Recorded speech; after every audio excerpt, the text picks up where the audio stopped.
Hey everyone, welcome back to the Pokélore podcast. This is Professor Cedar, and joining me as always, Is Professor Pine. Professor Pine. How's it going? Good.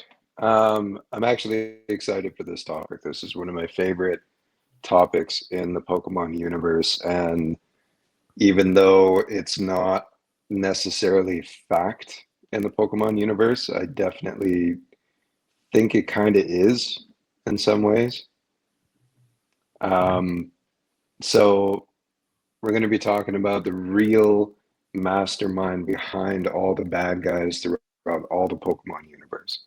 So whether it's Team Rocket or Galactic or whatever, it's just, yeah, it's mind-boggling. As soon as I heard this, I went, that makes so much sense. So, do you know what I'm talking about or no? I have a guess. So this is some kind of conspiracy theory about someone pulling the strings of all the bad guys all at once. Right. Any guesses on who that might be? Only because I read the notes, but I don't want to spoil it for our listeners. Um, Okay, cool. but Well then, how about I just go into it and, we'll have a discussion and see what the audience thinks in the comment section. all right, enlighten us. Okay. So, there are rumors circulating around the Pokemon world regarding those that seek to do harm to people and Pokemon. Some talk about the evil Team Rocket stealing Pokemon from unsuspecting trainers. Others discuss Team Galactic's numerous attempts to restructure the universe in their image by exploiting Pokemon. And some talk about Team Aqua and Team Magma fighting to flood the Earth and rid the Earth of all of its water. There's a lot of evil running rampant in the Pokemon world, and as you play through whatever game you might be playing, part of your journey is to stop the evil in your region of the world. But what if you aren't actually fighting the origin of evil in your region? What if you're only fighting a symptom of the true evil mastermind behind it all? If you've ever played the Generation 1 Pokemon games Red, Blue, and Yellow, or if you've ever watched the Pokemon series, you'll notice that Gary, or Blue, calls Professor Oak Gramps. Coincidentally, the villainous teams in the Pokemon world seem to spell out that very same word. So we have Team Galactic, there's your G. Team Rocket, there's your R. Team Aqua is your A. Team Magma is your M. Team Plasma is your P. And Team Skull is your S. So that on its own is kind of interesting, but here I'll keep going because, yeah, it gets good. One of the things that makes Professor Oak so powerful is his far reaching influence, starting with various items gifted to the player through the Pokedex. Oak knows everything about the Pokemon that trainers encounter, battle, capture, and evolve. The Pokegear and X-Transceiver let Oak keep track of not only a trainer's contact information, but also their precise location. If the Pokemon storage system works as it does in the anime, then it also gives Oak free access to any Pokemon not being used by a trainer. The combination of all the technology that a trainer has access to gives Oak everything he needs to know about the trainer, including their status and progress. He also knows the most about Pokemon in general thanks to his large network of professors. Oak personally researches the relationships between people and Pokemon. Professor Elm, Oak's student, has done research on Pokemon eggs and evolution, while Professor Birch studies Pokemon habitats and environments. Professor Rowan knows even more about Pokemon evolution, and Professor Juniper looks into the origins of Pokemon. So if all of this information gets sent back to Oak, that would make him the ultimate information broker of all things Pokemon, which would theoretically make him unbeatable in battle. So these connections to various professors also grab him connections to numerous higher-ups in the Pokemon leagues, spread throughout each region. He also has access to big corporations such as Silph Co, granting him access to all sorts of tech and enabling him to take part in various projects that these companies conduct. If trainers start out under him, he potentially has influence over them as they advance and become Pokemon champions. Connecting all of these things together shows that it's possible that Professor Oak pursues power above all else. So how does that make him evil? Realistically, evil doesn't grow without connections and money, both of which Professor Oak has. Professor Oak, being a scientist, means he researches all things Pokemon. If Team Rocket were to approach Professor Oak, or even attempt to rob him for money, research he's conducting, etc., Professor Oak could easily track them down and blackmail them. He could threaten them, or even strike a deal with them. And this hypothetically is backed by a small cutscene in Pokemon Let's Go, where we see Professor Oak and Giovanni having almost like an argument after the player defeats Team Rocket in Silph Co. Professor Oak says to Giovanni, "We had an agreement." And that's something that was never put in Pokemon Red, Blue, and Yellow. It's interesting that in every Pokemon region there is a villainous team, and Professor Oak always makes an appearance. Could the goals of these teams actually be various experiments that Professor Oak is overseeing for world domination? So thoughts, what do you think? That is certainly a conspiracy. I will give you that. But is it, though? Like, if the pieces all fit, I wonder how long it took whoever came up with the Gramps thing. How they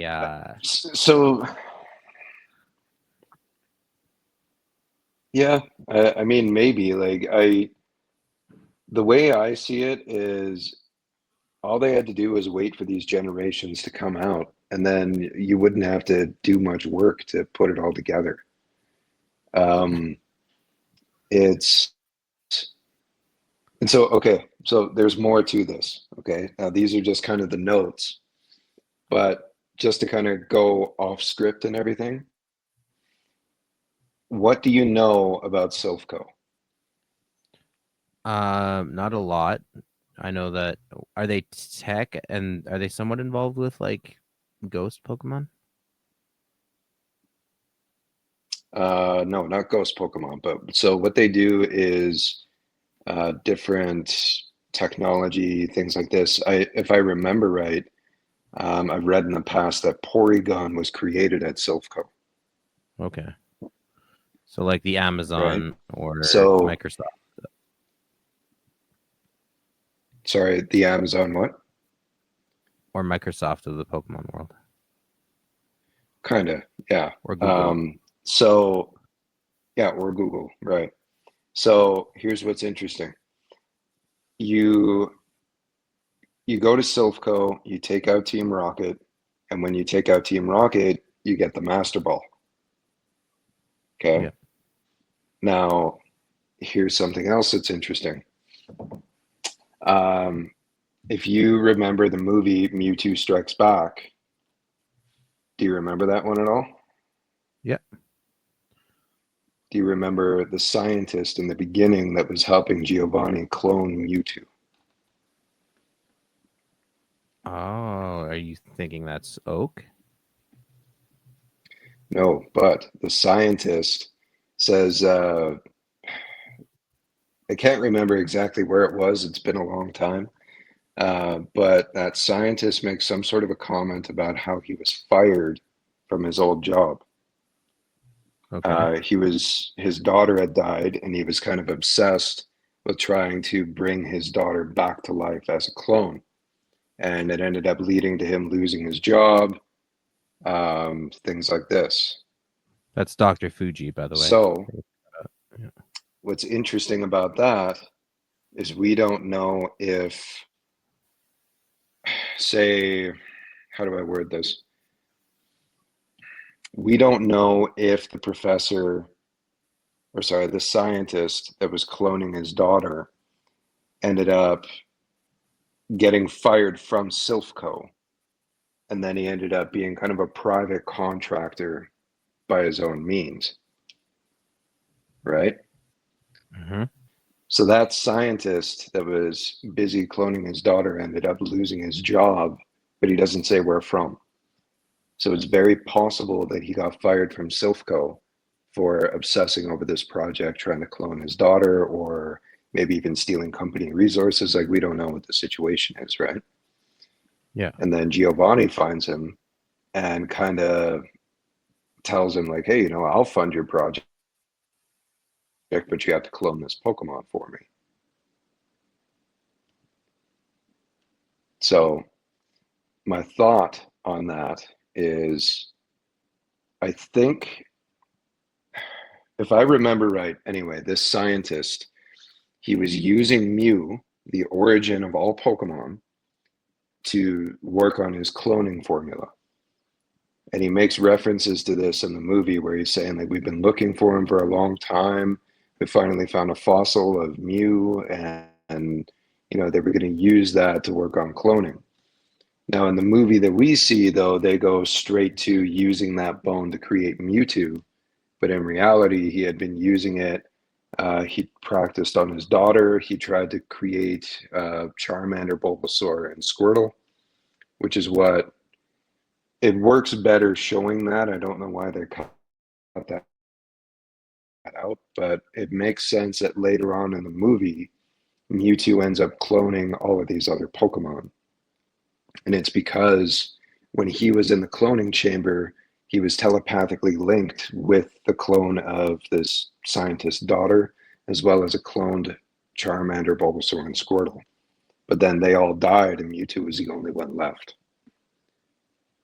So, assuming he did work at Silphco, it makes sense that that Professor Oak would be kind of connected to this scientist in some way, which would be how Giovanni might have found him. Okay. Does that kind of make sense? Yeah. That one, I think there's more of a stretch where you have to fill in a lot more of the gaps yourself. But certainly I'm Like what? intrigued by this. Oh, just like there's a lot of assumptions you have to make about Dr. Fuji. Like, we don't know. My mind would go to that he was let go because he was doing crazy genetic experiments that he probably shouldn't have been. And that could have been the case. Yeah. But we know that they've been trying to clone Mew for a very long time. And it's possible that Ditto and Porygon are failed attempts at that. Yeah, so if Silphco created Porygon, who's to say they didn't create Ditto as well? That does make sense. Right. Yeah. Another kind of element to this is this imposter Professor Oak card that appears in the TCG. There's not a lot of backstory on who that is. Now, allegedly, there's allusions made to him in the manga and the TV show, but it's not like, typically it's like someone from Team Rocket, like James, who will be pretending to be Oak, but it doesn't look the same as the TCG. No, it sure doesn't. Imposter Professor Oak. Yeah. He's got this prominent scar over his eye. Yeah. So now the events in the game, this is what really got me hooked on this. It made me think that, yeah, this is absolutely true. So in the game, you go to Silphco, you beat Team Rocket, and Pokemon Let's Go, you end up going to see the owner of Silphco, who gives you the Master Ball. On your way there, that's where you run into Professor Oak and Giovanni having this conversation, and Professor Oak says, we had an agreement. Yeah. I forget what the rest of the conversation is, but I think it's Giovanni storms out of the room and you're given the Master Ball. So my thought is, if Professor Oak is really out for world domination and he's really just out for the pursuit of power, then it makes sense that he would want to create an all-powerful Pokemon to help him do that. And then what I think might have happened, and now this is all just conjecture, but it is something circulating around the internet that I think could be true, is Giovanni and Professor Oak strike an agreement to try and create Mewtwo. Giovanni wants the power for himself. Professor Oak wants the power for himself. Giovanni ends up getting to Mewtwo first and kind of stealing him away, which leads Professor Oak to create the Master Ball. But what's interesting about the Master Ball is the colors on it match Mewtwo perfectly, and it has an M on it. So I'm wondering, what if it wasn't ever actually called the Master Ball, but it was called the Mewtwo Ball? Because Professor Oak planned to use it to capture Mewtwo from Giovanni. But then Mewtwo freaks out, destroys everything, takes off on his Goes own. rogue. Yeah. And nobody gets him. And then the trainer gets him. Maybe it's an unexpected surprise that you get the Master Ball in helping save Silph Co. Huh. There's this whole other narrative playing out across like multiple entries into the IP. It's interesting. I'll give you that. I don't know that I'm sold on it like you are, but it's certainly something to consider, I'll say. Yeah, well, and it is very interesting that he shows up in every single game where he has no business being there. Yes, right? He's got his tendrils in multiple organizations. So do you think it's world domination that Oak is after? It couldn't be maybe something else? It could be something else. It's possible. Like if you look at most of them anyway, in the newer generations, the villainous teams have kind of gone really soft and really stupid, if I'm being honest. They used to be about world domination, but in Scarlet and Violet, when you're playing that, it's really just a bunch of bullied teenagers that form their own gang. Okay. And you're kind of like, well, that it's not sucks. Quite on the same level. Yeah. No, it's not. But I guess I ran out of ideas after like trying to control the galaxy, trying to, control the land, control the sea, whatever else. I went, oh, well, just bully teenagers. That's good enough. Just throw it out. Right. Yeah. But all of these different things, a lot of them are actually based in science, which kind of goes back to stuff that a professor does, right? Scientific research. Like, how would you go about flooding the entire earth? How would you go about draining the earth of all of its water? Now, why would you have two organizations with opposing objectives like that? So here's a theory on that. And I just came up with this off the top of my head right now, but I still think it could be plausible. A really good businessman isn't going to put all their eggs in one basket, right? So It could be that he goes to two rivaling organizations, gives them both separate tasks, funds them completely, and then if one fails, the other one might be successful. And neither of them know anything about Professor Oak. Yeah, exactly. Yeah, I mean, it's a sure way to win. Yeah, I mean, how do you lose if both sides are competing against each other? Right. Now, the thing that's interesting, though, is the player, right? Because if you look at the task that Professor Oaks gives you in the game, he never says, go out and stop Team Rocket, go out and stop Team Plasma, any of that. None of the professors say that. All they say is complete the Pokedex, bring it back to me. That's all they care about. Right. And your goal personally as a trainer is to go and become a Pokemon champion by collecting all the badges and beating the Elite Four, right? Yeah. So you have two tasks. So really, in the game, the villainous teams are completely unnecessary. But they're in there. And I know they do that for things like leveling and helping you ready yourself for the next Yeah, I gym mean, and there's a unlocking things. practical side to it. Yeah. Sure. But none of those things are your task. Like even once you encounter, say, Team Rocket, Professor Oak or any of his scientists, nobody's running up to you going, "Oh, you need to stop them." Right. You know, they don't want anything to do with Team Rocket. It's like they don't even care that they exist. So if you're really a lover of Pokemon, how do you not care that there's a team out there stealing everybody's Pokemon and using them for evil? Sure. Yeah. Unless you're in on it. Yeah. You heard it here first. It's a Professor Conspiracy. So then that leaves us with one last question then. Are you and I in on this grift then? Ooh. Are you in on it? Because I'm not.